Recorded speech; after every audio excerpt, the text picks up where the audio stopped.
when I had done, the worst thing that can happen is that people don't hear you. So, is anybody over there not hearing? I think that's a thumbs up, so I'll carry on.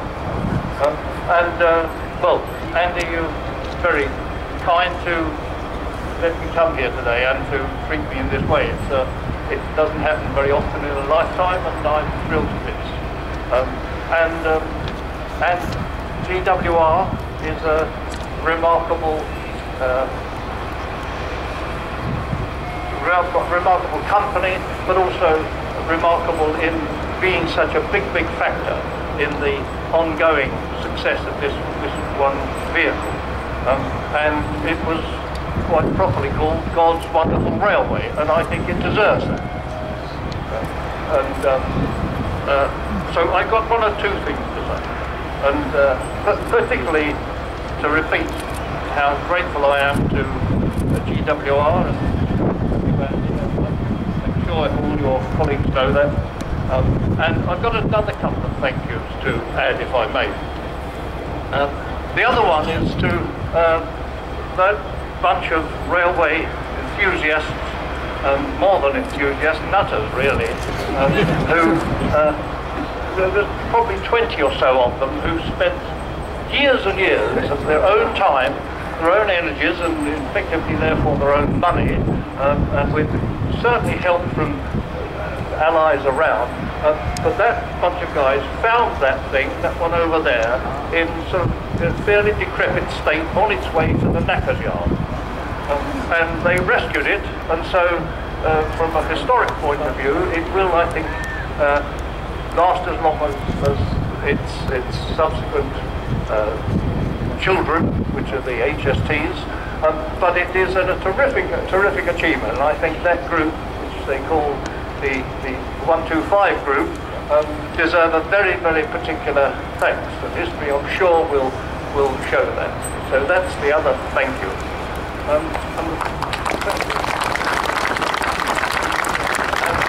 the third thank you is to British Rail. I used to do little jobs for British Rail in the 1960s, and by a set of happy accidents, I got the chance to design a train. Up to that point, I'd only done the odd fountain pen and the odd kitchen mixer, so it was a big act of faith. But that is really the heart of the point I want to make, which is that those were really golden years for the idea of modernising Britain, and it had come into the hands of not many big institutions, but of them all, British Rail had the most forward-thinking, the forward-looking, the most outward-looking, the most modernistic view of the future. Now, of course, they suffered a great deal of bad press in the long years because what they wanted to do would naturally take a very long time. But they set about it, and as an example, at Derby, they built complete new blocks to house the engineers who, up to the time of the HST, were working on the APT.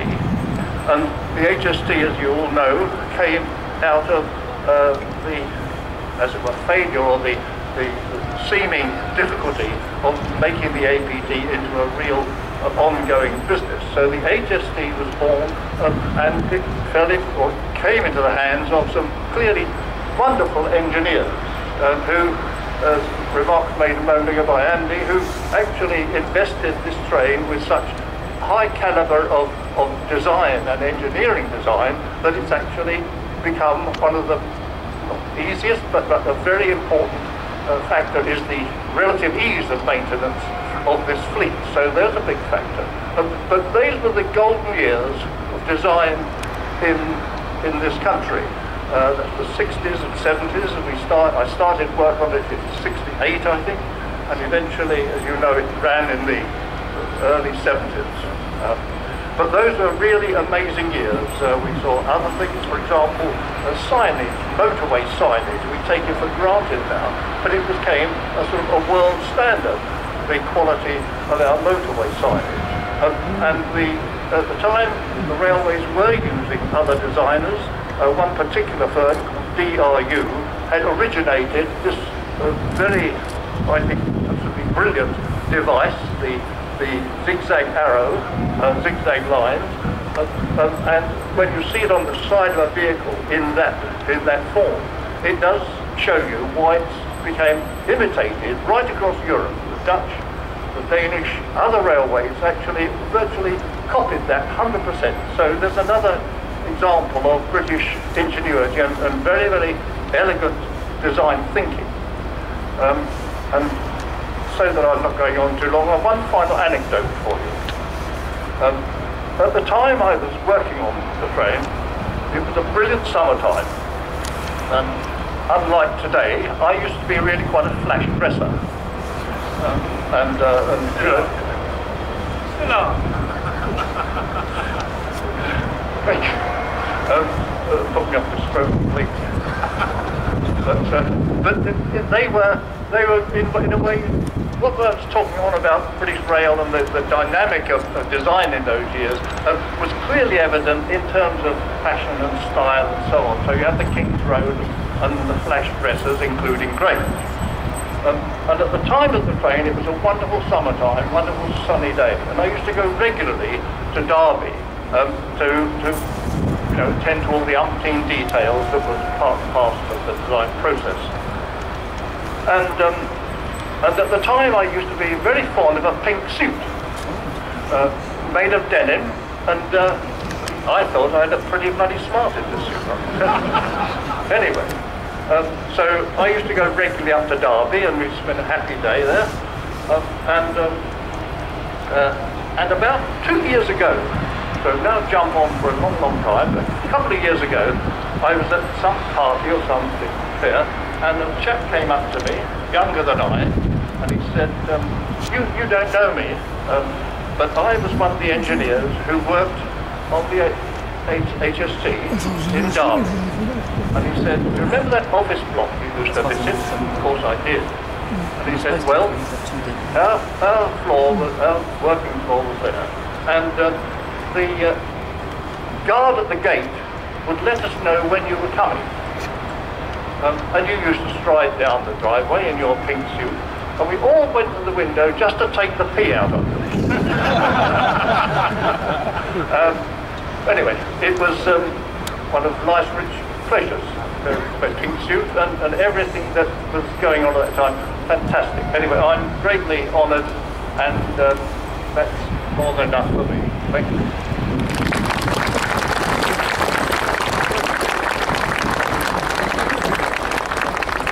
Okay, now what we want to do is a very special unveiling now. So I'm just going to ask Sir Kenneth if he can sound this horn.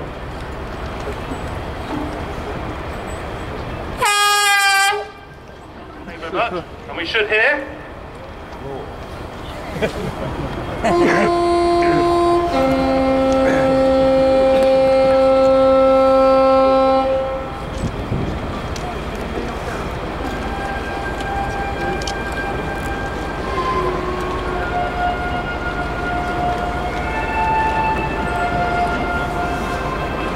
Five 3001.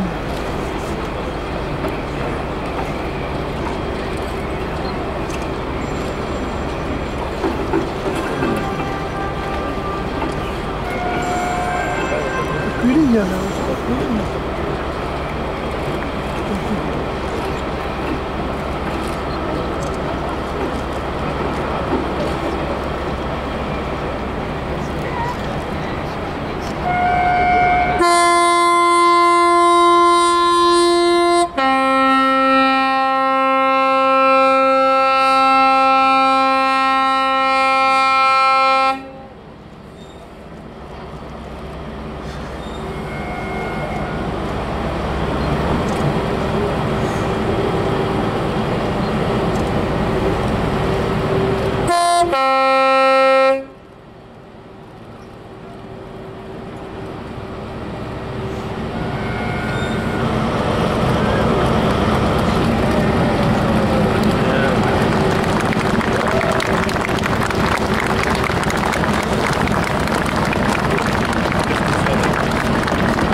lot easy to bring them in it, and then I'll wait for this It does pay the question. I'm thrilled to bits. Completely unexpected. Where do I put it? A friend of mine who's very successful in our trade and collected umpteen gongs and diplomas and things, and he made his lavatory the home for all of those diplomas. But I don't have a loo big enough. Perhaps over the edge of the bed. Anyway, suggestions would be very welcome. Thank you very much.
The rails are not to be walked on, they must be stepped over, and do not walk on the sleepers either, as they are oily and greasy and look very slippery as well.